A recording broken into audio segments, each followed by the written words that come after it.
are back. The time is now.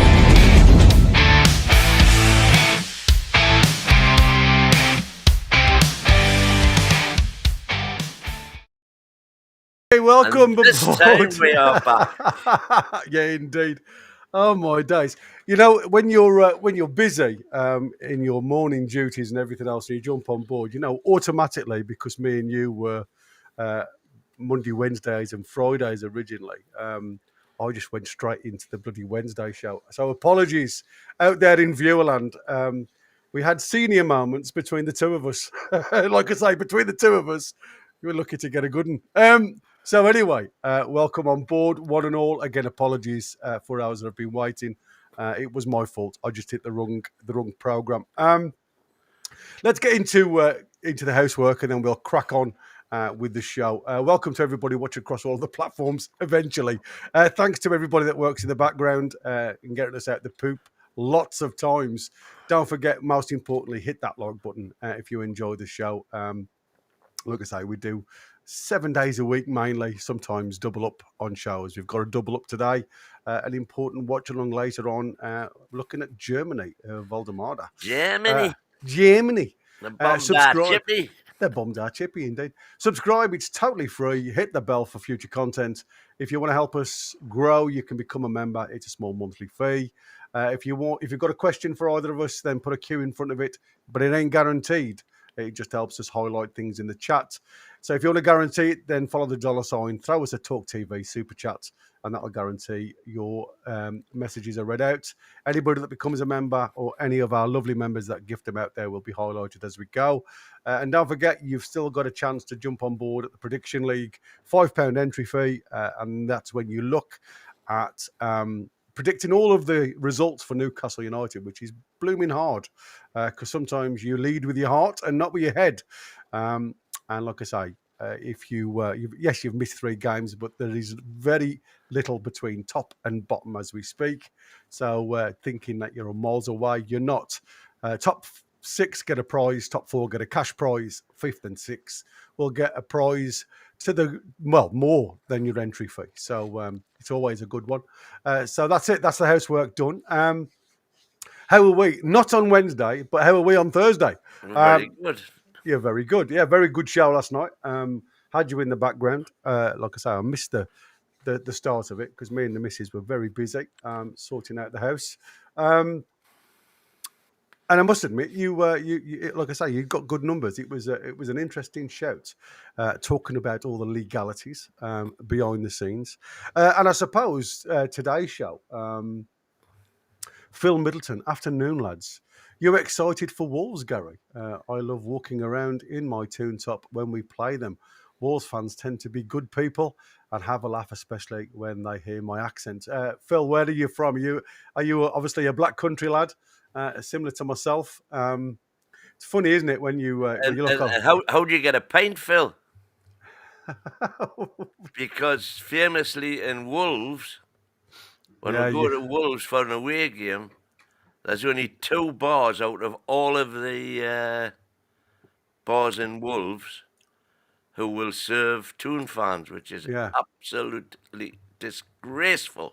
Well, to be fair, there's plenty of little villages just outside Wolves. Yeah, that's what I mean. You've got to, but you know.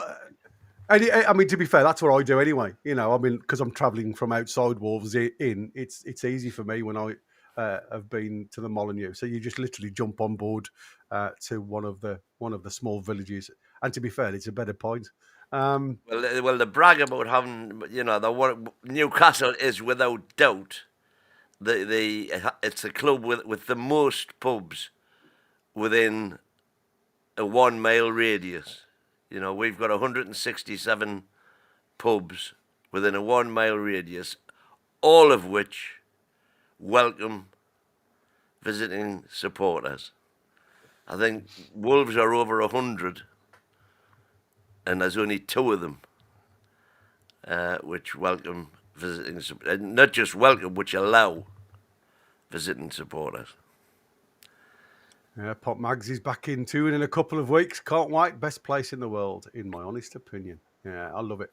Every time I come north of Scotch Corner, I have those little butterflies in my tummy, which is amazing, really. And people always say to me, even though, like, moving down here from as a bairn, when I moved down here, I was only months old because of work and everything else with my parents. I wish to God my mum had just left me with my auntie and left me up Newcastle, because I would have been more than happy. But at the end of the day, things are, and it's always felt like home to me. Like I say, still having family up there, and even while I was at school, all my mates used to say, "Why was it in the 6 weeks holiday we never saw you?"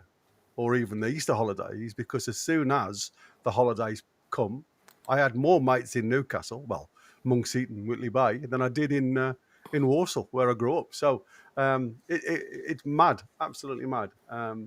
Hence, the handle of the Geordie Yam Yam, because I feel Geordie and I speak Yam Yam. Yam doing this and Yam doing that. So there you go. That's a little bit from me. Wolves will be my first match back. Was unable to make it to the Liverpool game due to recent ops. Can't wait, said Hells. Well, I hope you're feeling better now, buddy. Like I say, that's the thing.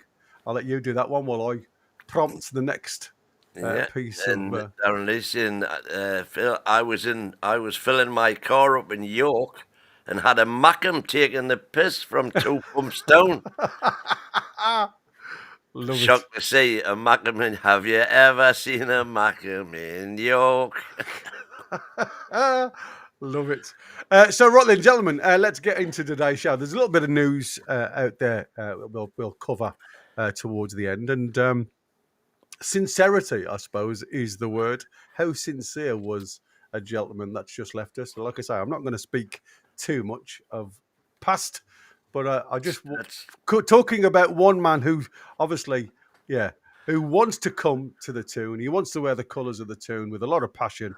And that's what we're going to concentrate on today, because according to Craig Hope in the Mirror, there's a really good article in there that seems to give you a little bit of background on how close it was for him not actually joining us. And I wonder how he would have felt if, going back to Brentford, like I say, even though we knew his actions weren't brilliant, he never pushed himself to not be available. He went training, even though at the start, obviously, with all the social media crap, where he disengaged, if you like, from all of Brentford's social media. He did make himself available for the club. It's up to the manager and the coach who decides to play him or not. But in the words of Mr. Hope, I'm going to put it up on the screen now. It's a bit small, and like I say, this is, instead of looking at the article itself, this is literally been copy and paste, if you like, onto a piece of paper. And again, because of copyright and stuff like that, I didn't want to throw it on there. But this is just stuff that's been thrown on social media. So it goes, shortly before 9 p.m. on deadline day, Yoan Wissa stepped onto the terrace overlooking the training pitches at Newcastle United's training ground. Under the early autumn moonlight, he called his wife and children, and they celebrated the sun rising on a new dawn. But then, from inside the building, came screams and the sound of doors crashing open. Yoan! Yoan! Yoan! howled a desperate echo through the corridors of the training centre. There was still one more document he had to sign. It was 8:58 p.m. The extended deadline of submitting paperwork to the Premier League was 9 p.m. for Wissa. Time stood still. He was a Brentford player. The document was on a mobile phone. He scratched his signature on the screen. His representative, who had sprinted for his life to find the striker, quickly explained the gravity of the situation. Meanwhile, the club's administrative team uploaded the document and sent it to the Premier League. Wissa was nearly in tears. His lawyer, representatives and club staff were, it was said, effing nervous. Hearts raced and limbs trembled. Brentford Chiefs in West London were just as panicked. They wanted their 50 million.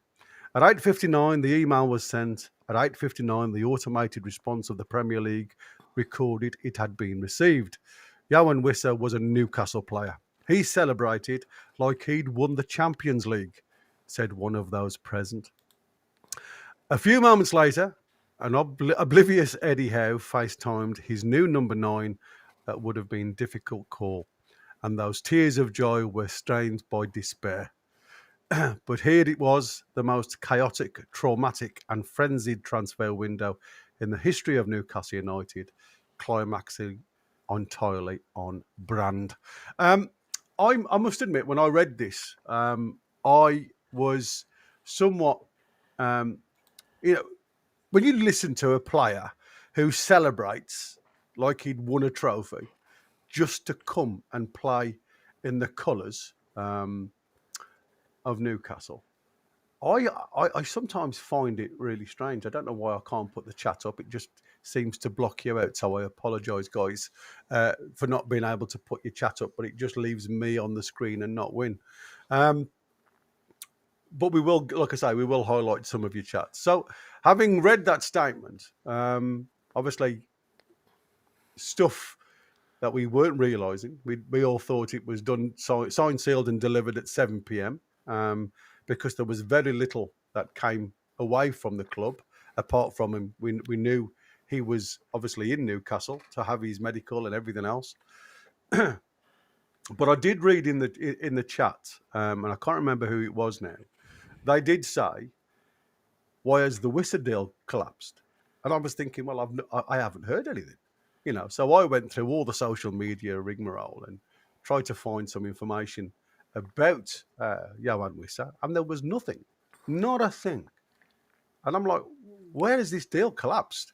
Sky Sports didn't mention it, that it had collapsed. So I was like, still at loggerheads, to be fair, of the current situation. And it wasn't until I read the report, bless him, that Chris sent me, that I actually understood how close it was for us to have failed to sign this lad.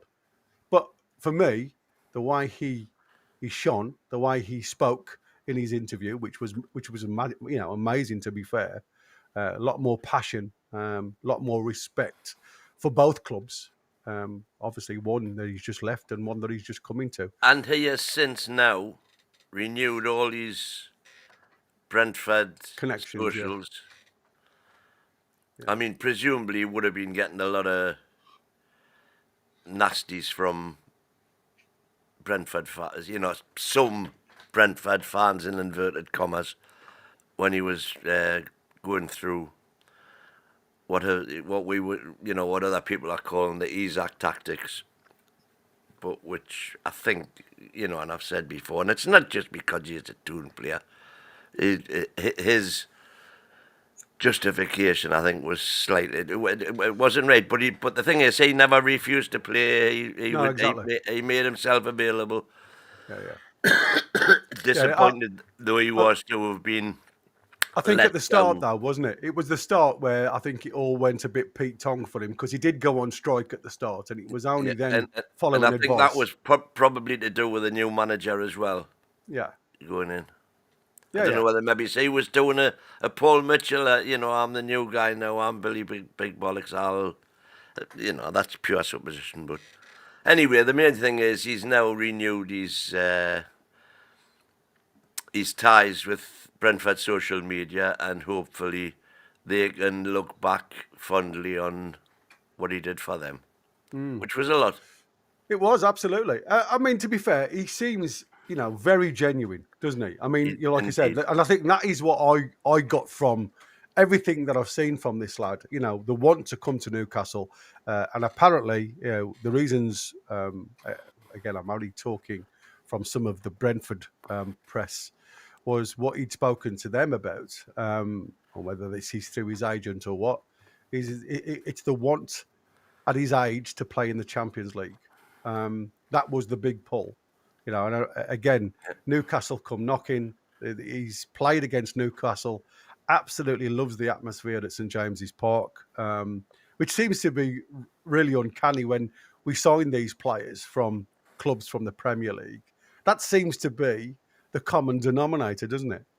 The atmosphere at St James's Park seems to be, the main talking point to a lot of players coming our way. Yeah, a few of these do few of this. I've started a few while you've been Yeah, you crack on, mate. going through that. Punt Magazine was watching the Wissa highlights. He's a real poacher. Seems to have that proper striker's instinct to get in the right position. We've missed that since the Prime Wilson years. I agree with you. I agree with that. Yeah, I agree with that. Uh, He's certainly like a Cisse. You know, he does in stature. And I'm not saying he's got the Cisse non-ability. Wolves will be my first match back. Was unable to make the Liverpool game due to recent up. Can't wait. Well, we're pleased you're back to health out the door. And we might see you in Aspers eventually. Yeah. I like the White Mighty Winds mug. It's not a mug, I'll have you know. It's a China cup, sir. A China cup. A China cup. Indeed. That's my latest fad, you know. I've started grinding my own coffee beans. Oh, yes. And making fresh coffee. What a difference. Mind, I tell you what it does mean. I'm drinking about 10 cups a day, where I used to have about one every other day, you know. Yeah. You know, according to reports, Wissa was running around ecstatic that he had signed. They said he was acting as if he won the Champions League. Glad to have him with us. Irish Assassin. This sounds like the start of a sex novel. His body trembled, frenzied climaxing. Oh, you Yeah, have 50 Shades of Black and White. Exactly. You have a vivid imagination. Irish. I think people thought it had collapsed after the Sula deal was off. And yeah, because that was another one, wasn't it? We all thought that Asula was through the door, and then all of a sudden, well, I mean, was that the reason? Was that the actual, you know, reason behind Asula not going in the end? What the kind of held back just in case. Just in case the Wissa deal didn't get and then through. that was too late. Yeah. It's a theory, I suppose. Irish again for me, and just my opinion. If we had had either Wissa or Voldemort, I would have won the last at least 2 games, maybe all 3. I don't think anybody's going to argue with that. Nobody's going to disagree with that, no. Darren Lee, I'm looking forward to seeing Voldemort against Wolves. But you know, here's an interesting conundrum. But you can see how, starting with Wissa, due to his Premier League experience. Yeah. But what an impact player to come on if we need him. Yeah. I mean, that's what you've got to think of. You know, what an impact player. Hugh Guys. I'm not being done here, am I? Yeah, possibly. What was the other one? Huge. I don't know. Anyway, I'm glad he restored his Brentford stuff, as the cartel media were bending over backwards.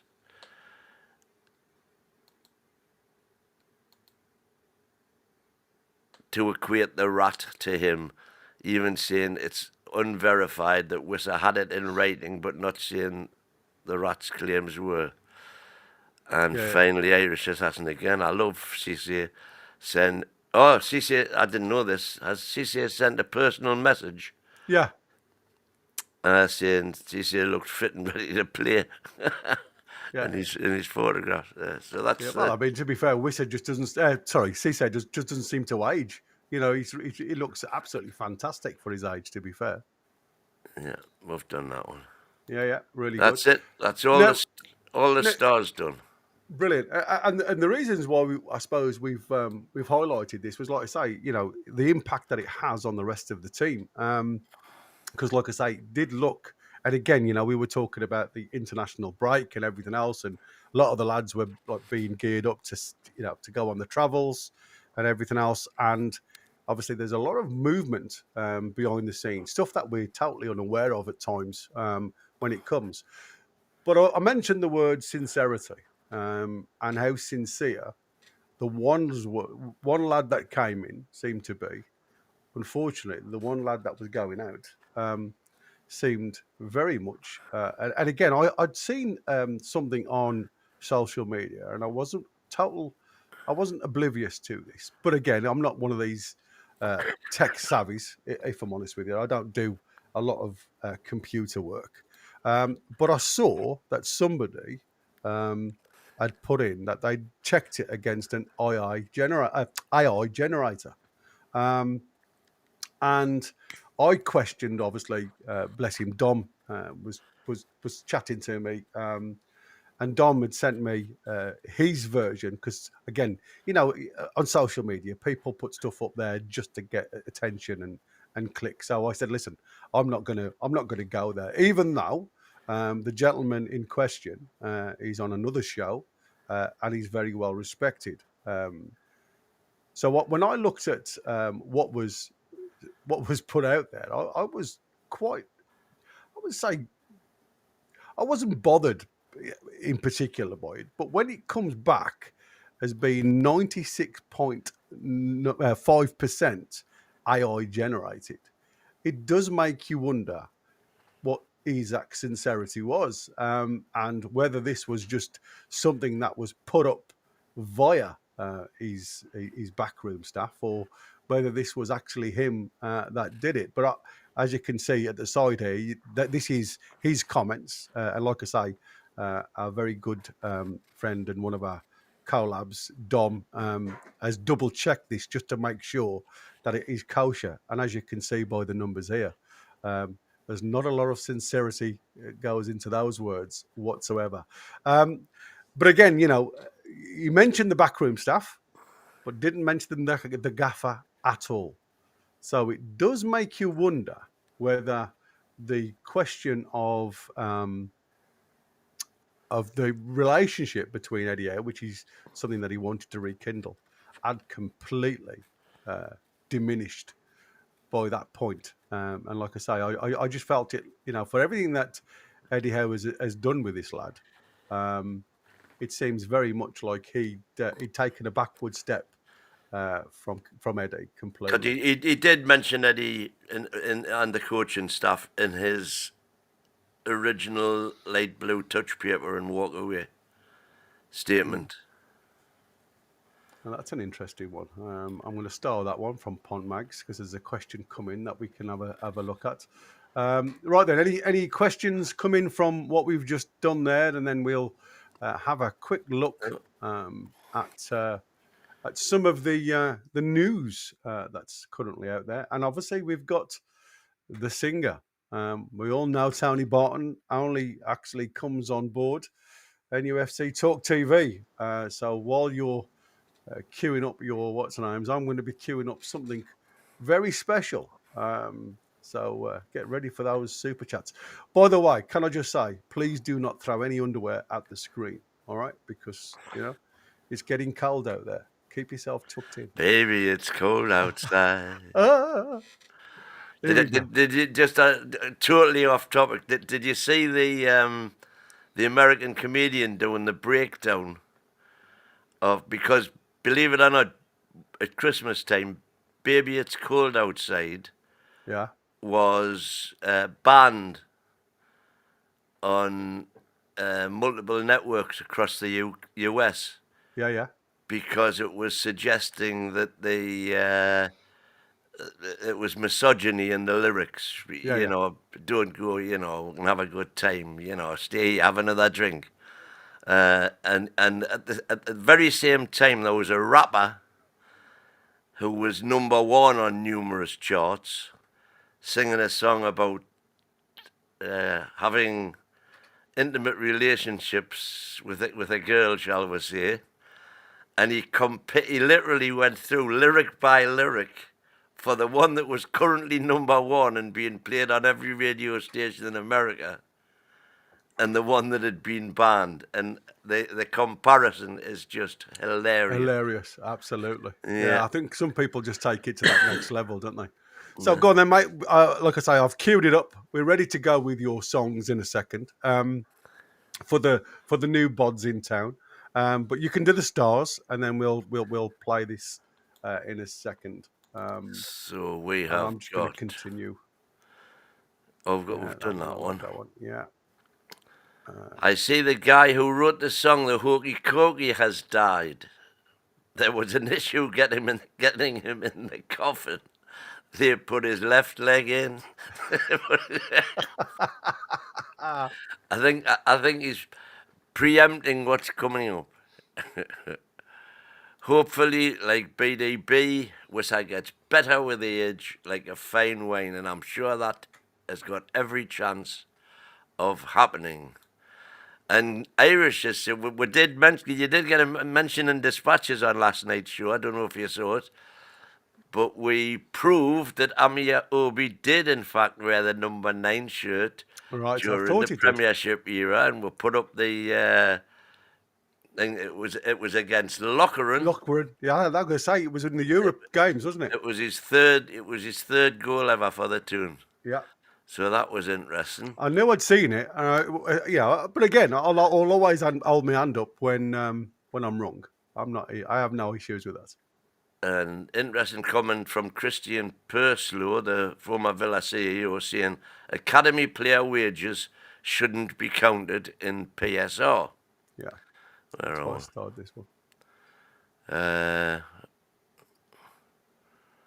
I've lost that now. Where is it? Ba-do-ba-do.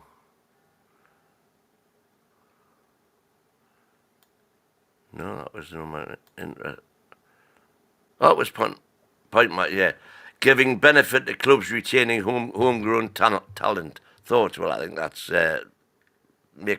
makes perfect sense, especially when you've got the likes of, City's academy, Chelsea's academy, Spurs academy also now, just hoovering up talent from all over the place.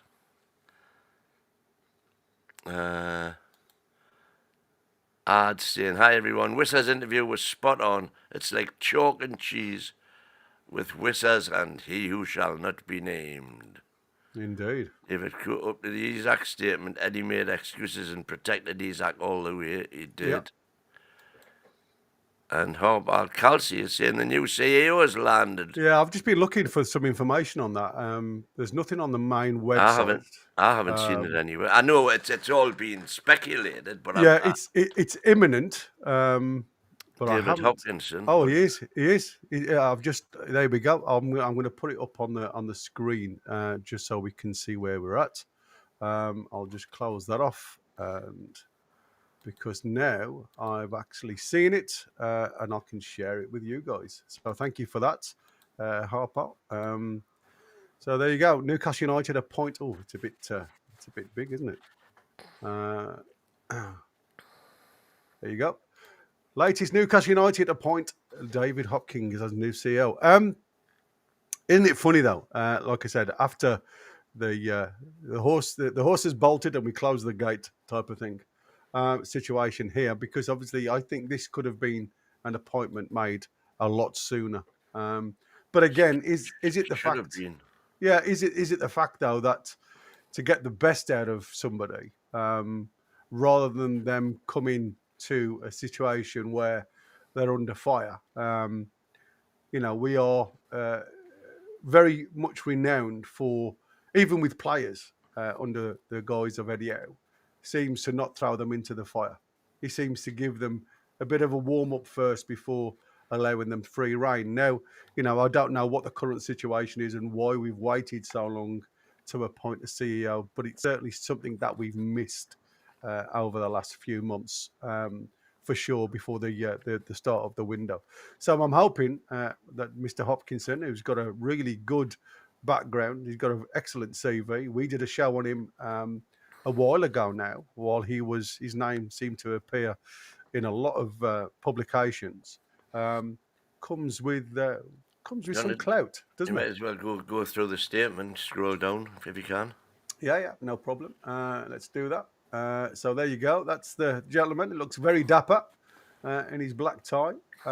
And it states, David officially joins the club on Friday, the 5th of September, and will undertake a comprehensive handover process supported by outgoing CEO Darren Eales, who steps down from his position for health reasons. So according to this, Darren Eales is still here. And he may just have been, like, obviously, a little bit in the background and not doing all of the outside work as we normally see the gentleman do. But according to this, CEO Darren Ailes is still in the building. Yeah, he's Contrary to still others. getting played, but by all accounts, he's never been on the premises since, I think, June it was that Well, Jamie said, wasn't it? yeah, that's what they were saying. But like I say, I mean, I've actually seen no evidence of that to say, that No. he's not involved in Newcastle at some point. David brings more than 25 years of senior executive leadership and commercial expertise across 3 countries, delivering results for some of the world's most iconic and valuable sporting organisations. From New York to Newcastle, David joins Newcastle United after serving as president and chief operating officer at Madison Square Garden Sports in the United States, where he led the business operations of the New York Knicks and New York Rangers. Both are among the most valuable franchises in the National Basketball Association and National Hockey League, respectively, and compete in the world-renowned Madison Square Gardens in New York City. Previously, as global head of partnerships at Real Madrid, David served on the executive team as they cemented their place in one of the world's most valuable football clubs.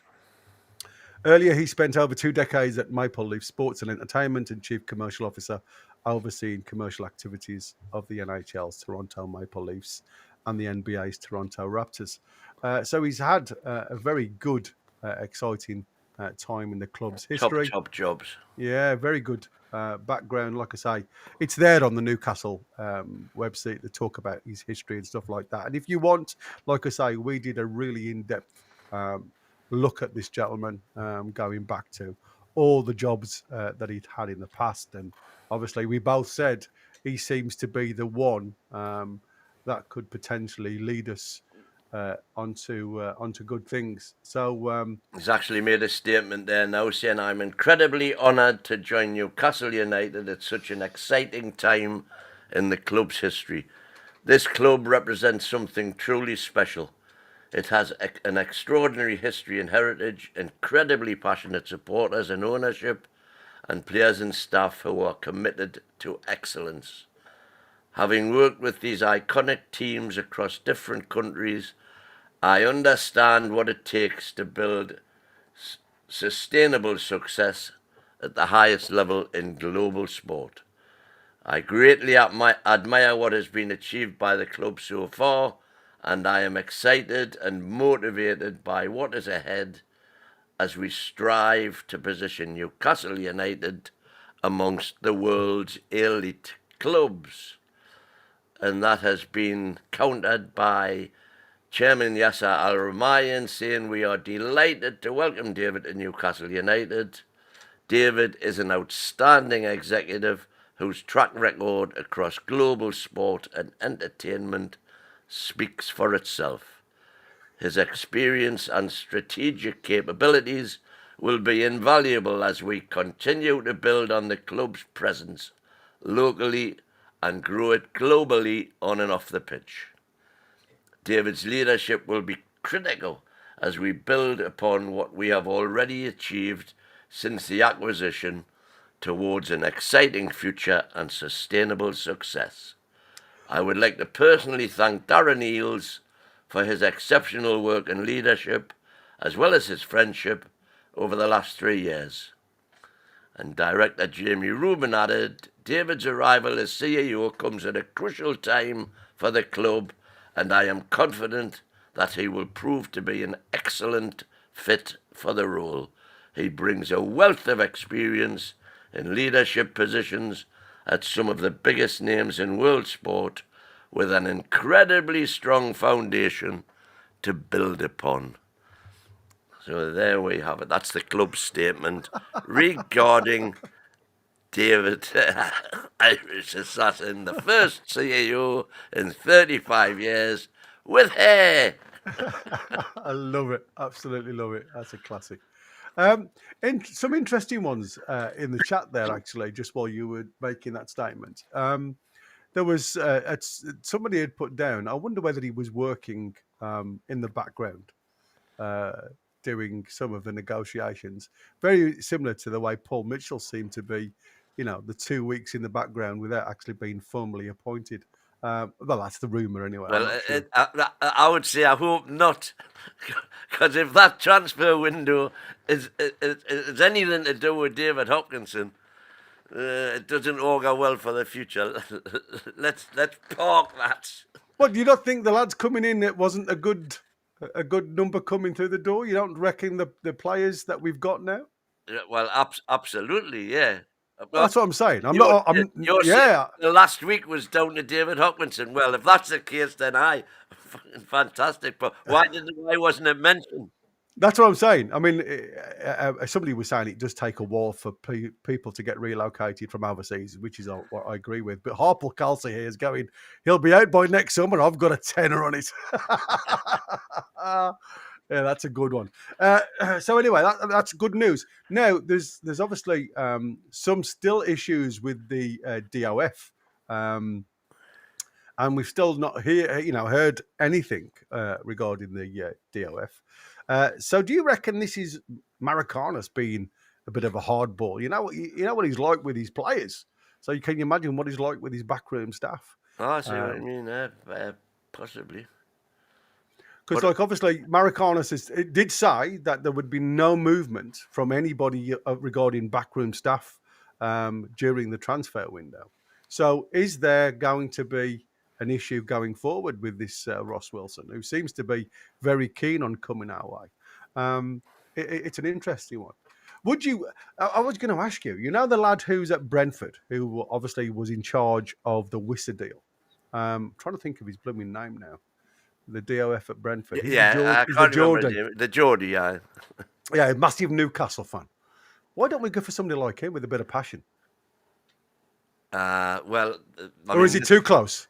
Well, I don't know, but this is going to be Hopkinson's first job, isn't it? Appointing the DOF, which is why potentially we haven't heard anything about the new DOF. We've now got one new CEO from tomorrow,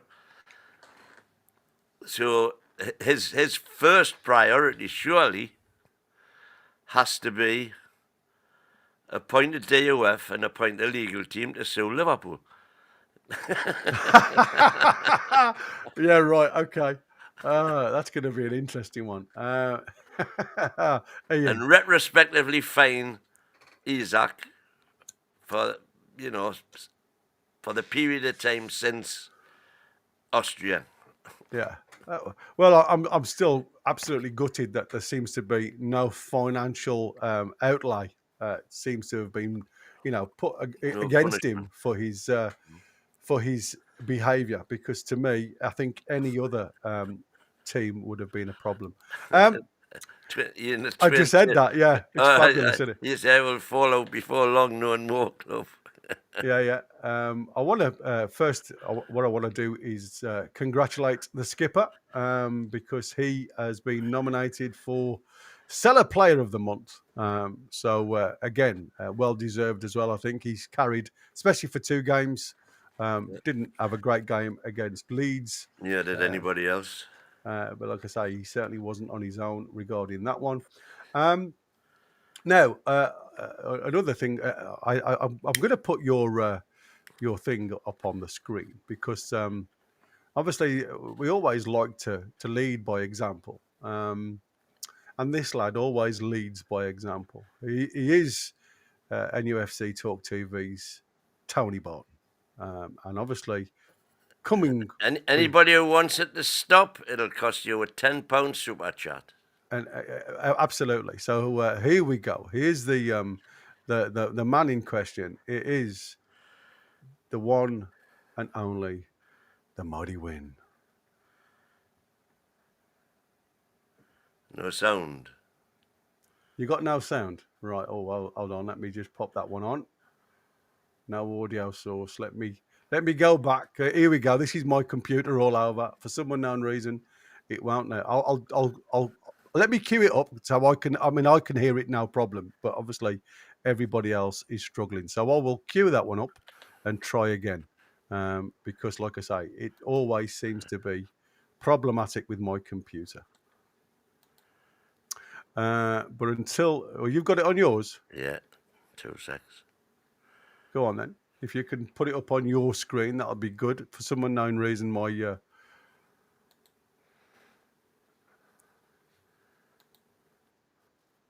Have you got it on your share screen? Yeah. I can see it playing, but I can't hear the thing. Win. I can't hear anything, mate. That's what I said. I don't know what it is when it comes to that. It just doesn't want to play. I'm going to have to put it on another source, hopefully. Thank God for that, says Irish Assassin. Hey, listen, Boom. this lad was up all night long doing this. Boom. Indeed. You know what? I'm gonna put it up on the. So let's see if I can drag it. Da-da-da-da-da-da. Right. Have you got it, Win? Let's try doing it that way. Yeah. Probably will work. Is that any other? No, nothing, mate. That's what I said. I don't know what it is with these. It just doesn't seem to want to play the audio. We're gonna have to. We'll come back to it. We will definitely come back to it because I want to talk about us, and we just put out the team for the Champions League, so we can actually do that one. There you go. Like I say, I have got a way of doing it, I think. But like I say, at this present moment in time, it won't play on the way we played. So we'll have a go again in a second. Champions League team has been announced, and by all accounts, they can only man a 21-man squad because of the obviously training, home trains isn't available. So Jamal Lascelles has missed out on the 21-man squad. Listed for the first phase of the Champions League. John Ruddy is another senior player who has been left out of the squad, which doesn't surprise me.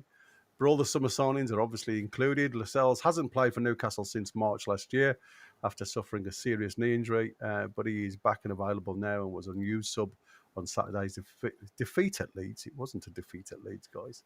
I don't know who's written that. Felt like one. Well, yeah, that's probably why they've written it down. The 31-year-old has missed out on the squad for the league phase of the Champions League with Kieran Trippier, Sven Botman, Fabian Shaw, Malik Chow, Emil Kraft, Tino Livramento, Dan Burn selected as the A-list defenders. Now, obviously, there's an A-list and a B-list, and the B-list are for all the juniors that aren't 21 years old. If that's not confusing enough. So Lewis Hall and Lewis Morley will both be included on Newcastle's B list, along with other club-trained players born on or after January the 1st, 2004, and they'll be eligible for selection. Nick Pope and Aaron Ramsdale are the goalkeepers who have been named in the squad. Joe Linton, Sandro Tonali, Joe Willock, Bruno Guimaraes, Jacob Ramsey are the listed midfielders. Yoan Wissa, Anthony Gordon, Harvey Barnes, Will Asula, Anthony Alanga, Jacob Murphy, and Nick Voltemada are the listed forwards. Newcastle kick off their Champions League campaign at home at Barcelona on Thursday, September the 18th. Their next game is away at Union SG on Wednesday, October the 1st, before hosting Benfica at St James's Park on Tuesday, October the 21st. So we've got a busy period of football, haven't we, over the coming weeks. And now it begins. I'm going to say this is where that depth of squad is going to be required, and it is an interesting one when you think about it, because it doesn't surprise me that Lascelles isn't in the side. When you're looking at a 21-man squad, you've got to pick, your strongest squad, and we all know that with Malik Chow now, that's capable of covering, completely on that centre-back position, left or right sided, it doesn't matter. With Shaw as well, and obviously Botman, we've got plenty of cover. Now, obviously with Matt Targett leaving now, there was question mark of have we got enough cover on the left-back situation? And I said, well, absolutely, simply because of how Tino Livramento seems to have developed in that position. I don't think these... And like Trips, of course. Well, you've got Trips who can play an orthodox role. Like I said, you saw him when he played for England at left-back. It's not his natural position, and it sticks out like a country mile. But, like I said, he can play an orthodox left-back. And you've obviously got Dan Burn, who I'm sure everybody else would put the Dracula cross up against the screen as soon as I've mentioned that. But I mean, there is options there. That depending on the type of formation that Eddie Howe wants to play, it seems as if the team that he's picked is very strong. I was really impressed because we were all talking about loyalty and what he can bring to the club and his personal preferences. Seems to have gone gung-ho with this one with his strongest team. We've got a few stars on the subject. David Cook saying, I'm surprised Alex Murphy's not included. Well, he doesn't need to be because he is homegrown and he's was under 18 at the time or something. So he doesn't need. He can be played, but he doesn't have to be named in the squad. Jody dancing, no Ruddy. That's it. Cancel the whole thing. To kind of phrases saying, shameful ourselves in Ashby. The keepers aren't a miss, but interesting that Park cannot play as under 2 years at the club. Well, again, he could be included in the squad, but you would have to drop someone in the squad for it to put him in. Yeah, exactly.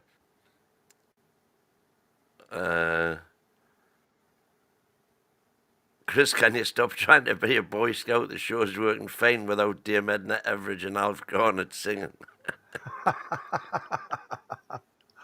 Oh, bless. So that was all of those with regard to that. That's why Hall and Tino had to be in the squad 2 years ago, David. That's the 2-year rule they're on about. Yeah. Good for Kraft as you missed out last time round. Yeah. There you go. That's it. I may have got it sorted, mate. I may have got it sorted. Right then. Now, before what we'll do, we'll finalise it on your lovely singing. But I want to go back, literally, just because of the current situation. When we look at Eddie Howe and the way he deals with the press. I don't know whether you've seen this, but this actually made me cringe when we talk about the way managers deal with the press. Now, Unai Emery was questioned about Martinez, and this was his response. Can't hear it. You can't hear that one either. What's going on with this blooming thing? Right, let's see if this one works now. I don't know I don't know why this automatically goes back to. Without Emi Martinez not in the squad at all tonight, why is that? Bisotto. Marco Bisotto. Where is Emi Martinez though? Marco Bisotto. Will he be your future goalkeeper? Marco Bisotto. The time is over. Without Emi Martinez not. There you go. And by all accounts, this is the man that everybody wanted in at Newcastle. I'm sorry, but the lad, struggles to face the questions. So you can imagine. I mean, they reckon it was his accent that got him sacked at Arsenal. Wow. I just find him, like I said, when you can't answer a question, and whether you flower it up to be whatever, you could just say at this present moment in time, we've offered him a new contract, because obviously he signed his new contract now, and we're still talking. You know what I mean? We don't know whether his head's in the right place, as all of them seem to say these days. So we've left him out of the squad. But I mean, that to me was just, pathetic. And that's why I say I have to praise Eddie Howe. Jelly's saying that's how you do it. Yeah. Which is absolutely, for me, it was shocking. It was absolutely awful. And I'm thinking, wow, I'm just so glad he's not a Newcastle coach, because that just is just so unprofessional in my eyes. So anyway, let's crack on. Again, what I would say is I'm not bad how he talks. It's what he does on the pitch that counts. Yeah, I appreciate that. But again, Villa haven't really torn up any trees, have they? Not yet, no. So, yes, he's put a squad together. But again, he's he's teetered on the brink of having to sell some of his stars. Well, he has had to sell some of his stars because his gambles haven't quite worked or paid off. So, and they've left him with the wages, especially. They've left him in the PSR Mayor. Yeah. It is crazy. I don't know why I can't open that up. Connor sent me some stuff, but I can't, unfortunately. I don't know why I can't open it. But apparently it's about players using AI messages, farewell messages that have been reported previously. But Yeah, well, I had a bit on Sky Sports last night about it all. Oh, really? Yeah, That people are just using... you know, let's face it. Well, I know a lot of people are still getting used to AI, but most people now who are, you know, even remotely computer literate, which is where I consider myself to be. Me too. Are still using it. You know, I use it an awful lot. Oh, I can see in the Telegraph. I think he was talking to me about that one. So again, I'm just looking at Jordan Cronin.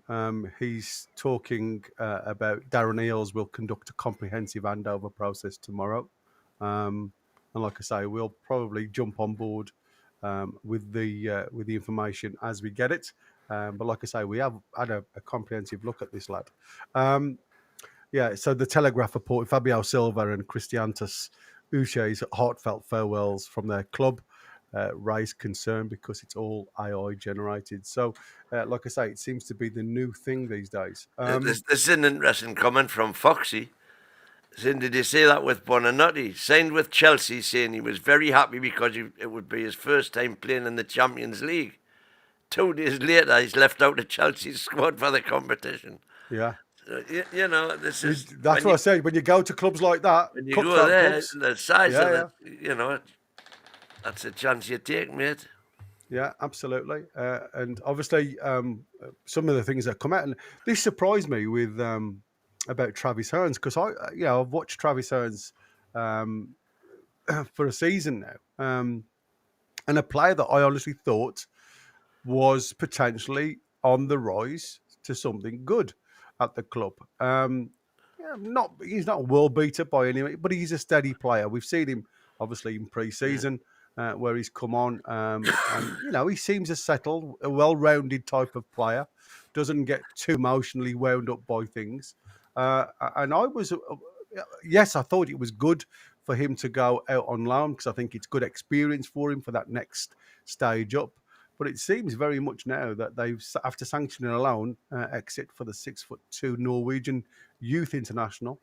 The Magpies also signed up to purchase option, which will allow Dutch side Groningen to make the deal permanent, something that emerged in a hidden clause buried in the Eredivisie's press release. So, like I say, it seems very much now that these lads are looking at going through the door as soon as there's an interest, if we can. Again, it's a way of recouping money. But again, I don't know what the valuation would be for Travis Hearns, if I'm honest with you. I can't see it being a multi-million expanse, if I'm honest. And the other little bit of interesting, I suppose it's interesting to some, it's not going to be interesting to a lot, which is what I've bookmarked here, was...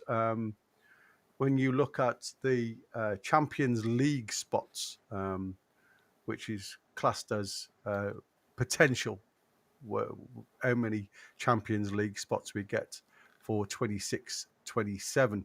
And again, that's dependent on English teams' performance in 25-26. 25-26, exactly. So this is what I'm saying. It takes a little bit of, you know, it's all hype, if I'm honest with you. But this is how they look at it from their setup, and the darker shadows is the top five, and you know the white, if you like the grey. Hopefully you can see that a little bit better on your screens. So they reckon Liverpool, there's an 86% chance of top four, with 91% top five. Champions League spots or making the chances of Champions League spots. 81% Arsenal, 88%, Man City, 54-65. Their numbers are dropping massively, aren't they? When you think now of Liverpool, Man City and Chelsea virtually neck and neck, the decline of Man City at the minute seems to be there to be seen. Hopefully, Pep can turn a corner. And then you've got good old Newcastle doing 23 and 32% of the top 5 positions. And Crystal Palace seems to be highlighted going quite far in Europe, Tottenham and Brighton. So they reckon there's a really good chance, if you look at all of these numbers, that top 5 for the 26-27 Champions League should be the way. So what you've got to compare that with, of course, is the chances for other clubs from multiple clubs from other countries, sort of thing. Yeah. And that's bound to be higher. We know it is. Well, of course it is. That's what I'm saying. But again, as you stated, except at the start, that again, all of the points you get, don't forget, are divided by the total number of clubs you've got in there. Into exactly. That's what I said. But Champions League is double weighted, so there you go. Yeah. Foxy's just reiterating what I thought. I was impressed with Travis in Denmark last season. Did well in a very poor side. And like I say, he seems a well-rounded, level-headed guy. So for Newcastle to be looking to move him on so early in his tenure was surprising. Gavin Fuller, if Eddie wants to play Pep ball, which I believe is die on the vine, why buy counter-attack players? Now, this has been a little bit of a niggle for me for a period of time now, because we all know, bringing in the type of centre-back that he's brought in, bringing in the style of a goalkeeper with Ramsdale that we've brought in, and the midfielder. I don't understand why we've gone for pace down that right-hand side. Because, again, I'll go back to it. We seem to be a team that struggles to go from a defensive, the long ball, and then to keep up with, even with Anthony Gordon. It's been very open to see the difference. When Anthony Gordon's beat the lines, it's a case of, if he's out wide, he's had to completely slow the play up because he's waiting for the narrative, if you like, of the players to join him from the deeper positions. So, for me, it doesn't make much sense. If we're building from the back and then just hoofing it over the top, the chances of us catching, unless Eddie's changing the formation, has Eddie got a way of thinking of drawing the opposition onto us by playing a Pep style at the back and then launching it for the quick ones once they've been once you've seen the opposition close them down. So yeah, it's an interesting one, Gav. I questioned it before, and I'm still unsure of what Elanga offers us, if I'm honest with you, if we're building from the back, unless we go like the Mo Salah in Liverpool,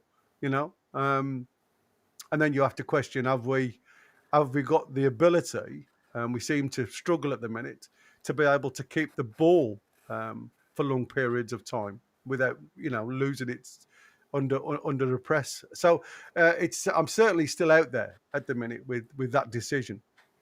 What about yourself, mate? I'm very happy with Elanga. I'm very happy with the business we've done in the window, and I now want to see what Eddie's going to do with it. And you mentioned, will there be a change in tactics? I think we'll see a lot more games this season when both Wissa and Voltemada will start. I think that's coming, despite the fact that we need to manage time for all players, and that's what the squad allows us to do. And on the subject of the squad, everybody, the constant thing we're hearing right now about the window is, now that Eddie has spent all this money, he's spent, nearly this, that, whatever figure you choose to quote, he's got to produce or he's out the door. Well, here is where we are in the spending league this window. We are 8th with a net spend of £112 million, which is 24 million less than Sunderland. There you go. Yeah. Arsenal way out in front with a net spend of 283 million. Liverpool 264 million. There's all the usual suspects: Arsenal, Liverpool, Man U, Tottenham, Man City. Chelsea, even though they've got a net profit of 4 million, have actually spent the second most. Yeah. It's 328 million, but their academy. That's what I said. They've got 300 million back, haven't they, on sales? They've got 300 million back through sales. So that's why they are down there. But that's purely on the back of the academy, which they've been building up now for 20 years, which we haven't got. Yeah. Man City are the same. They've recouped 79 million. We've recouped 176 million, but bear in mind, 125 million of that meant that we lost our prize asset. Yeah. Which we've had to replace. So all this business about how much has actually been spent needs to be put into some sort of perspective, is all I'm saying. Yeah, exactly. I'm just making sure that I'm refreshing my screen, because at the minute I only saw that we got 10 likes, and I'm thinking, what? After all this time, we've only got 10 likes? Come on, guys. I'm hoping it... I've got 83, so... Well, there you go. That's still not enough. Come on, hit the likes. We've got 319 watching on all platforms and only 83 likes. Do us a favour, please. I like that one from David. If I can go back to it. I've just seen it come up in the chat there. I hope I can find it. He lives in Bridge North. I can see that now. Bridge North. Started that one. Yeah, very good. I used to go fishing there a lot. While I look for, obviously, some of what David's put in there, because he's put some good chat, but I missed it. So I'm going to go hunting. What we're going to do then, just for you guys, because we all know that you love Win singing. So here he is. I'm hoping this plays through to you now. The lad spent the entire evening last night and early hours of this morning working on this. So give him the time of day. Give him the grace that he deserves for his effort. Give me the rotten apples. Yeah, indeed. So this is 11 minutes long, guys. So please try and keep yourselves awake. And like I say, I'll do my best to find what David's just put in the chat there, because it looked very interesting. So here we go. Hopefully you hear this. I've uncooked everything I possibly can. So here we go. He drove through the night like a legend to play in a black and white side. We gave him the 9 and he promised to honour the honour with pride. Yoan Wissa, Geordie Congolese, number 9 on the time, the hero of the Leasers. He drove through the night like a legend to play in a black and white side. We gave him the 9 and he promised to honour the honour with pride. Yoan Wissa, the Geordie Congolese, number 9 on the time, the hero of the Leasers. Boosh! Baltimore charging Doon, scoring goals for the Toon. Geordie Kaiser drinking Broon. Baltimore's charging Doon, scoring goals for the Toon. Jordy Kaiser drinking Brune Volta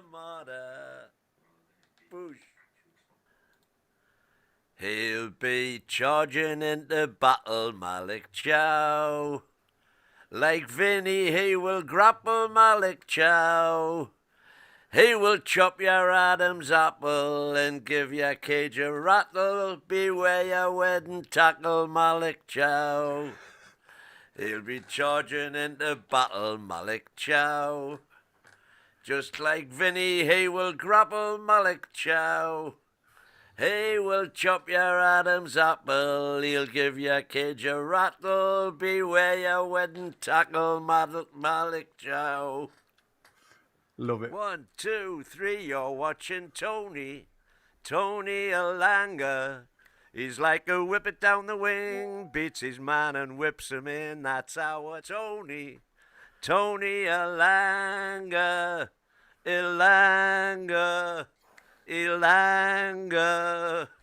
Woo! There you go. Was there not one of Jacob Ramsey? Could you not find the rhyming slang for Jacob Ramsey? I was knackered. Yeah. Oh, crikey! I wasn't going to say that. What just come up on the screen there? Only people that smell of wee will sing stuff like this. Oh, PDK, you are naughty. Right then, David Veitch, as I've managed to have a look at what he was saying. David Hopkinson's appointment clearly signals Newcastle's ambition, combining commercial innovation, infrastructural boldness. I love that. I think I tell you what he might do. We might be keeping it because he's so commercially driven. In terms of what he was doing at Madison Square Garden and at Toronto Maple Leafs, he might be giving a bit of a kick up the arse to Silverstone. Yeah, totally. In terms of bringing new sponsorship in. Yeah. I Because totally agree with if you take away the Adidas deal, and which, you know, can you really put that down to him? It'd be unfair not to, because it happened during his tenure, but only just. I think, talks were long on the way when he was appointed. Yeah. So if you look at what's coming since then, apart from the PIF money, there's been not a lot. No. You know, it's coming in dribs and drabs and 2 and 3 millions and 5 millions, but in terms of,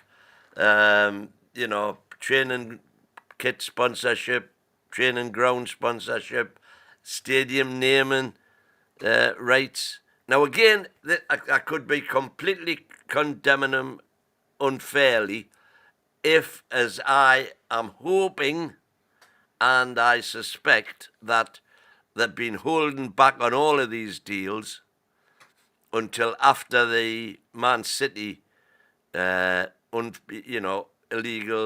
practices, unfair competition tribunal thing is sorted out, the 115 charges. I've been hoping all along that PIF are just waiting for that to be proven in City's favour, and when it is proven, that'll be the floodgates opening, and we will be inundated with, billions of sponsorship. Yeah. So he could be having his wings clipped to that extent that they're not allowing to look for the big sponsors because they want them themselves when they can come in at the right sort of money. So that's all I'm hoping. So, as I say, we're probably criticising Silverstone unfairly. There is a lot of people that are, I wouldn't say pointing a finger, but edging blame. Let's just put it that way. That's exactly what's happening. Because of where we are and how slow it's been. And he's also gone on to say, and it goes on from what he's just said there, and football excellence. His blend of global sponsorship, pedigree and venue expertise uniquely equips him to advance Newcastle United's evolution on and off the pitch, which is virtually what you've just said there. He built new stadiums for various teams he's been with, including, of course, Real Madrid. Real Madrid, yeah, he was involved. And so, he could be highly instrumental in putting the skids under the. When I say putting the skids under, speeding up the new stadium process. Although again, that's highly. I suppose they could start on it, but we know for a fact we're at St James. I nearly said stuck at St James's Park. That would have been terrible. We'll definitely be at St James's till 2028 because of the Euros, because we are hosting games in that. Absolutely. I mean, there's some really good points, and I think that is the other thing that has been frustrating for Newcastle, hasn't it? With the lack of news regarding the stadium. It got everybody on that carrot, if you like. They're dangling the carrot just to get us moving forward, but seem to have been stuck a little bit in the mire. But again, is that because we've been waiting, for him to come in and put his pennies worth to, driving it forward now? So again, there's always going to be a reason. It just gets frustrating for fans because you just hear so much news, but it just seems to fall completely away. I mean, we spoke recently about the training ground, and again, I don't understand why invest money into a training ground that you're not willing to be involved with for a long period of time. They're all about rebuilding a brand new state of the art training ground, and yet we still want to build other features at our current location. So, are we just wasting money there, or are we just saying, this venture is going to take a few years in the making before we're up and running? I'm just reading a thing I've just been sent. It says, "Eat whatever you like, because the inventor of the treadmill died at the age of 54. The inventor of gymnastics died at 57. A world bodybuilding champion died at 41. The best footballer the world has ever known, Maradona, died at 60. And then the KFC inventor died at 94. The inventor of Nutella died at 88. The inventor of Hennessy brandy died at 98. How did doctors come to the conclusion that exercise prolongs life? A rabbit is always jumping about, but it lives for around 2 years. But the turtle that doesn't exercise at all lives for over 200. So rest, chill, eat, drink, and enjoy life." Sorry to interrupt. No, it's quite funny. Fantastic. Look at that. He better have a song for Bog Song Sues as well. It'll be coming if he makes the grade. Yeah. I'll tell you something now, though. Commercial business. Talk about commercial business. Yeah. That's the one. If you can get him a few games somewhere just to keep his name growing, I think that would be Bobby from the Manx. WTF after your sing-along. Tony Ross says stars in their eyes. I think we've all got stars in them. John Stokes here, he's just crying. PDK goes boosh. Gavin Fuller goes fantastic. And there you go. Foxy goes, oh no, not a Voltamada one as well. Win one of a kind. Absolutely. That's what I said. Paznes is my ears are bleeding. See, John Stokes is saying class. There you go. Oh, Thank you, John. Thank you, John. And then you got Shelley, blue toffee, or toffee blue, I should say. Somebody else who doesn't know nothing about music. Bless. So there you go. Really interesting. I mean, Jay says Jimmy Nail. Exactly. Our own version of. He made a living out of it. Crocodile shoes, big river. Great stuff. Absolutely. And I think that is virtually where we're at today. Obviously, a great appointment with the CEO coming on board, starts his new role tomorrow. I think that is a big one. And I mean, everybody, again, just had a quick look around while Win was singing. And apparently this is a Yasser Al-Rumayyan scoop with the bringing in of David Hopkinson. So that's an interesting one. It seems as though he's been talking to this gentleman for a while, and it's him who's brought him through the door. A certain individual. So there you go. Like I say, apart from that, there isn't a lot regarding Newcastle because of the international. So what we're going to do as a channel, we're not going to leave you high and dry. We're going to have a look at our new striker this evening, 7:20. We'll be back live on air. Looking at the German, is it Slovakia they've got tonight, isn't it? Yeah, we're going to do a live German watch along of the Germany game. Yeah, and Wynn's going to do the commentary because his German's a lot better than mine. Ich spreche sehr gut Deutsch. There you go. You see, so there you go. We're going to be doing a look at having a look at obviously what he does and how he plays and things like that, and seeing how he'll fit into the Newcastle regime. So I'm looking forward to it. I hope you guys are. Like I say, we'll be here. We won't be on RCM. We are going to be doing the watch-alongs. Apart from the England matches will be on our sister channel, RCM. But all the other internationals that we'll have a look at to see if we can see some of the shining stars. Other way around, I think, Gary. We're doing apart from tonight, we're doing all the England games on our channel. Oh, I thought that Chris said it was the other way around. Chris said we'll do the English games on RCM, and we'll do this one and potentially have a look at another one on. On right. Here. Well, we'll let you know tonight anyway. Yeah, we'll be somewhere. Bruce Lee died young, but I'm pretty sure Maradona was on the marching powder. Yeah, that's the one. Yeah, there you go. Chris is saying you're right. Oh, bless you. There you go. Thank you for coming to Britain's Got Talent next. There you go. 4 X's. Love it. Thanks, Irish. Listen, thanks to everybody that's given us the likes, because like I say, we've shot up from 80 odd to over 100 now. So that's what I'm saying.